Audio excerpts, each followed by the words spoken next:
अधिवक्ता अजय प्रताप सिंह के द्वारा ताजमहल वर्सेस तेजो मामले को लेकर कोर्ट सिविल जज जूनियर डिवीजन में याचिका दायर की गई है, जिसमें एएसआई से मांगी आरटीआई को आधार बनाया गया है।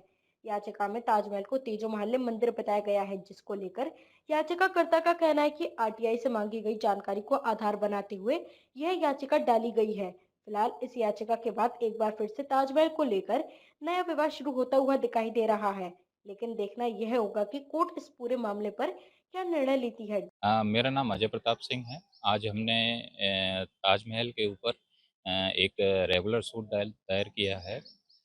हमने अपने केस में ये कहा है कि जो ताजमहल है मूल रूप से वो तेजोलिंग महादेव है। तेजो नाम शिव सहस्त्र नाम स्रोत में तेजो नाम शिव जी का है और विश्वकर्मा प्रकाश में तेजोलिंग बेर निर्माण का वर्णन है। तो वर्तमान में जो ताजमहल है वही तेजो महालय मंदिर है। हमने एक पिछले वर्ष एएसआई को आरटीआई डाली थी जिसमें पूछा था कि ताजमहल बनना कब शुरू हुआ और ख़त्म कब हुआ और कितने मेथड से इसकी एज निकाली गई है।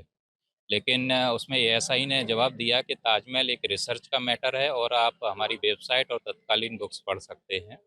तो जब हमने रिसर्च करना शुरू की एएसआई के कहने के अनुसार, तो 1946 का जो एएसआई के डायरेक्टर जनरल माधव स्वरूप वत्स रहे हैं, उनका रिपेयरिंग ऑफ ताजमहल के नाम से एक आर्टिकल पब्लिश हुआ है एएसआई के बुलेटिन में।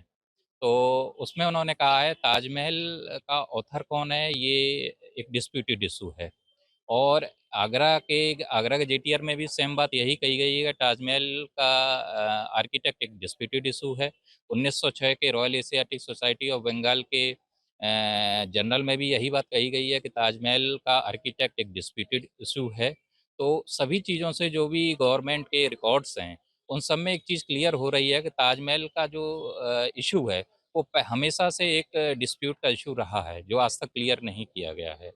और बाबरनामा में ताजमहल का उल्लेख है, जिसमें बाबर ने कहा है कि जो ताज गार्डन है, उसको बाबर ने बनवाया है, उसे चारबाग का नाम दिया है। एएसआई भी यही बात कहती है और हुमायूंनामा में भी ताजमहल का ज़िक्र है, क्योंकि शाहजहाँ से पहले